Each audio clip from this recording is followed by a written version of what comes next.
তবে এবার অপরিচিত কেউ নয়। আজ যার ঘটনা শেয়ার করব তিনি আমার একজন নিকটাত্মীয়। বলতে গেলে আমাদের পরিবার পরিজন এবং আত্মীয় স্বজনের মধ্যে সবাই ঘটনাটির ব্যাপারে জানেন। তবে একটি বিশেষ কারণে এবারও নাম উল্লেখ করতে পারছি না। বলে রাখা ভালো, ঘটনাটি মূলত 3 ভাগে বিভক্ত। কি সেই 3 ভাগ? একটু অপেক্ষা করুন। সময়টা 2009 সালের 29 জুন। আমি তখন স্কুলে পড়তাম। অর্ধবার্ষিকী পরীক্ষার পর সপরিবারে মেজ খালামণির বাসায় বেড়াতে গিয়েছিলাম। আমার ছোট বোন তখন আমার মায়ের গর্ভে। ডাক্তার আম্মুকে খুব একটা জার্নি করার পারমিশন না দিলেও আমার জন্য আম্মু সেবার বেড়াতে যেতে রাজি হন। সেখানে যাবার পর 2 দিন বেশ ভালোই কেটেছিল। তবে একদিন রাতে দেখলাম আম্মু এবং খালামণি অনেকটা আতঙ্ক আর ভয় নিয়ে কার সাথে যেন ফোনে কথা বলছেন। বয়স কম হওয়ায় ব্যাপারটা তখন পাত্তা দেয়নি। কিন্তু ওই ঘটনার পরের দিন সকালেই আম্মু আমাকে ঘুম থেকে তুলে কোনো কথা না বলেই সোজা রাজশাহীর উদ্দেশ্যে রওনা দেন। আমি কেমন যেন বোকা বনে গেলাম এবং মনে মনে খুব বিরক্ত আর কষ্ট পেতে লাগলাম। কারণ আমি ভেবেছিলাম এখানে আরো কয়েকদিন থেকে যাব এবং অনেক মজা করব। কাজিনদের সাথে এ ব্যাপারে অনেক প্ল্যানও করে ফেলেছিলাম। কিন্তু এমন হলো যার কারণে বাড়ির বড়রা সবাই মানসিকভাবে ভেঙে পড়ল। এমনকি খালামণি আমাকে এতটা ভালোবাসে, সবসময় ফোন করে তাদের বাড়িতে গিয়ে থাকতে বলে, কিন্তু যাবার সময় তিনি আমার সাথে সেভাবে কথাও বললেন না। যা হোক, ছোট ছিলাম তাই বিষয়গুলো বুঝতে পারিনি বা আমার সাথে ব্যাপারটা নিয়ে খোলাখুলিভাবে কথাও বলেনি। রাজশাহী থাকতে আম্মুকে মাঝে মাঝেই ডাক্তারের কাছে যেতে দেখতাম। তাই খালামণির বাসা থেকে রাজশাহী ফেরার পথে গাড়িতে বসে ভাবছিলাম আম্মু হয়তো একটু অসুস্থ বোধ করছেন। এটা গ্রাম, এখানে কোনো ভালো ডাক্তার পাওয়া যাবে না, তাই জন্য হয়তো রাজশাহীতে ফিরে যাচ্ছেন। যা হোক, এরপর রাজশাহীতে ফিরে আসি। সত্যি বলতে আম্মু প্রেগনেন্ট হবার পর থেকেই আমি আর আব্বু আলাদা রুমে থাকতাম। ছোটবেলায় ঘুমের মধ্যে হাত পা ছোড়ার বদঅভ্যেস থাকার কারণেই আব্বু কোনো রিস্ক নিতে চাননি। তাই তিনি আমাকে নিয়ে অন্য রুমে ঘুমাতেন। খালামণির বাসা থেকে ঘুরে আসার আগ পর্যন্ত এভাবে চলতে থাকলেও সেখান থেকে ঘুরে আসার পর আমার আম্মু যেন কেমন একা ঘুমাতে চাচ্ছিলেন না। প্রতিনিয়ত তার চোখে মুখে এক প্রকার ভয় স্পষ্টভাবে দেখা যাচ্ছে। তাই আব্বু আমাকে পাশের রুমে ঘুম পাড়িয়ে তারপর আম্মুর কাছে গিয়ে থাকতেন। অনেকদিন লক্ষ্য করেছি আব্বু আমাকে ঘুম পাড়ানোর সময় আম্মু লাইট জ্বালিয়ে ডাইনিং টেবিলে বসে অপেক্ষা করতেন। কিছুদিন পর আম্মু স্বাভাবিক হয়ে ওঠেন এবং সবকিছু ঠিকঠাক চলছিল। কিন্তু একদিন মাঝরাতে আম্মুর চিৎকারে আমার আর আব্বুর ঘুমটা ভেঙে যায়।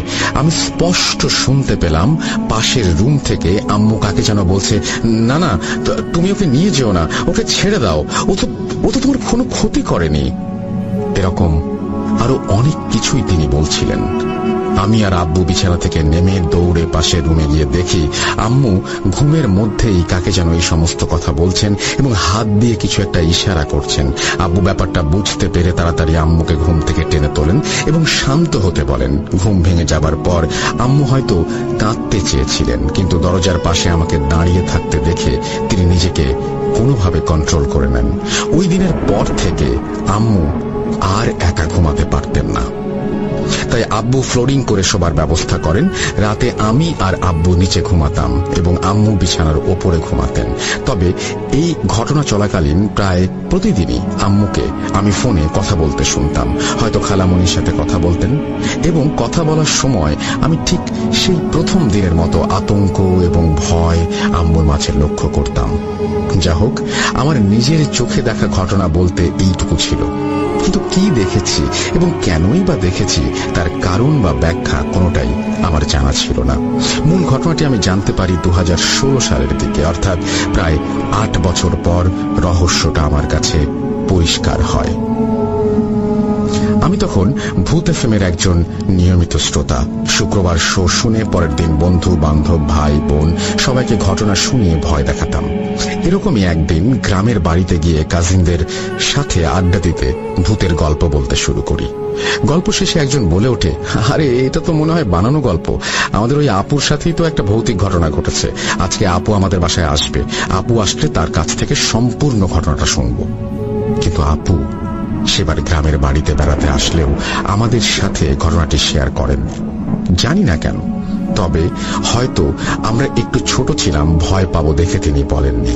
কিন্তু সে বছর আপু যখন রাজশাহীতে আমাদের বাসায় আসলেন, তখন আমি নাছোড় বান্দার মতো তাকে চেপে ধরি ঘটনাটি শোনানোর জন্য।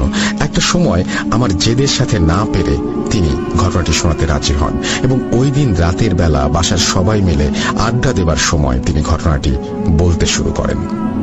আপু আমাকে ঘটনাটি যেভাবে বলেছিলেন আমিও ঠিক সেইভাবে বলার চেষ্টা করছি।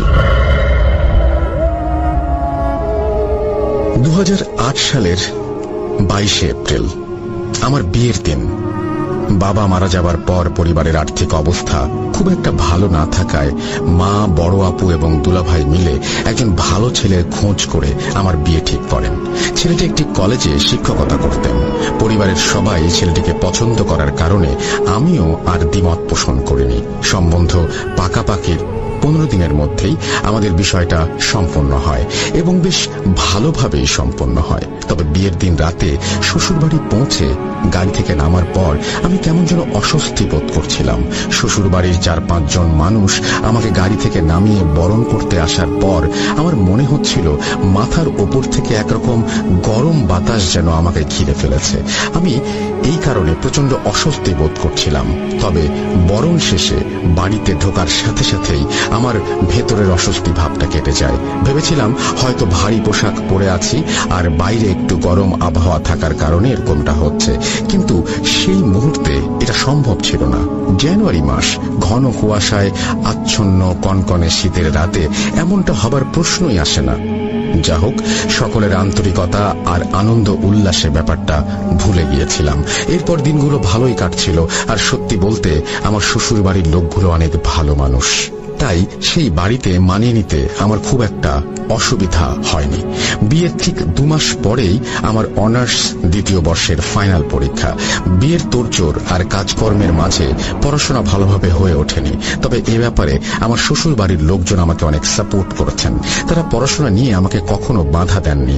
এমনকি একদিন বিকেল বেলা আমি আমার রুমে বসে পড়ছিলাম। ওই দিন বাড়িতে শুধু আমি আর আমার শাশুড়ি মা ছিলাম। শ্বশুর মশাই শহরের বাইরে গিয়েছিলেন কোনো একটা কাজে। আমার স্বামী তখন কলেজে থাকা অবস্থায় তিনি আমাকে ফোন করে বলেন, আজ আমার ট্রান্সফার অর্ডার এসেছে, আমাকে প্রমোশন দিয়ে ভাইস প্রিন্সিপাল করে খুলনার একটা কলেজে পাঠিয়ে দেওয়া হবে। তাই অফিসের কাজে ব্যস্ত হয়ে পড়েছি, আজ বাড়ি ফিরতে একটু দেরি হবে। এটা বলে তিনি ফোনটা রেখে দিলে আমি ব্যাপারটা আমার শাশুড়িকে জানিয়ে আবার পড়তে বসে যাই। সময়টা ঠিক সন্ধ্যা 7টা। হঠাৎ মনে হলো কেউ যেন আমার ঘরের জানালায় 2 বার নক করলো। শীতের সময় হবার কারণে আমি ঘরের জানালাটা বন্ধ রেখেছিলাম, তাই বাতাসের কারণে শব্দ হয়েছে ভেবে বিষয়টা পাত্তা দেয়নি। কিছুক্ষণ পর আবারও 2 বার নক করার শব্দ, কিন্তু এবার সেই শব্দের সাথে অস্পষ্টভাবে কারো কথা বলার আওয়াজ শুনতে পাচ্ছিলাম। আমি জানালা খুলে কাউকে না দেখতে পেয়ে জানালাটা বন্ধ করে আবার পড়তে বসে যাই। একটু পর আবারও কেউ যেন জানালায় নক করলো, কিন্তু এবার শুধু নক করার শব্দ নয়, আমি স্পষ্ট শুনতে পেলাম নক করতে করতে কেউ একজন আমার নাম ধরে ডাকছে। একটা পুরুষ কণ্ঠ। আমি স্বাভাবিকভাবে জানালাটা খুলি, কিন্তু এবারও কাউকে দেখতে পেলাম না। প্রথমে ব্যাপারটাকে মনের ভুল মনে করলেও পরে ভাবলাম কেউ হয়তো আমার সাথে মজা করছে, তাই জানালাটা লাগিয়ে দিয়ে পাশের রুমে গিয়ে শাশুড়ি মাকে সবটা জানাই। তিনি এটা শুনে এক প্রকার হাসি ঠাট্টা করে বললেন, আমাদের অনেক আত্মীয় স্বজনই তো আশেপাশে থাকেন, তাদের মধ্যে কেউ হয়তো মজা করেছে তোমার সাথে। মায়ের সাথে আমিও এটা নিয়ে কিছুক্ষণ হাসাহাসি করে রুমে ফিরে আসি। কিন্তু রুমে ঢোকার পর যে দৃশ্য আমার চোখে পড়ল তা হয়তো আমি মৃত্যুর আগে পর্যন্ত ভুলতে পারবো না। আমি দেখলাম আমার চোখের সামনে আস্তে আস্তে করে জানালাটার ছিটকিটা খুলে গিয়ে 2টো পাল্লা দুদিকে সরে গেল, আর সন্ধ্যার সেই অন্ধকারের মধ্যে দিয়ে ঘন কালো একটা অবয়ব জানালার গ্রিলের সামনে স্পষ্ট হতে লাগলো।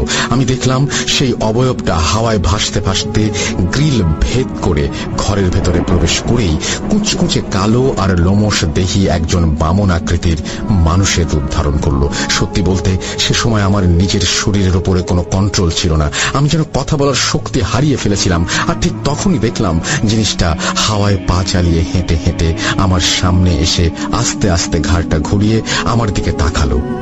ব্যাপারটা শুনতে একটু হাস্যকর মনে হলেও এটাই সত্যি যে জিনিসটার হাবভাব কিছুটা সিনেমার নায়কদের মতো ছিল।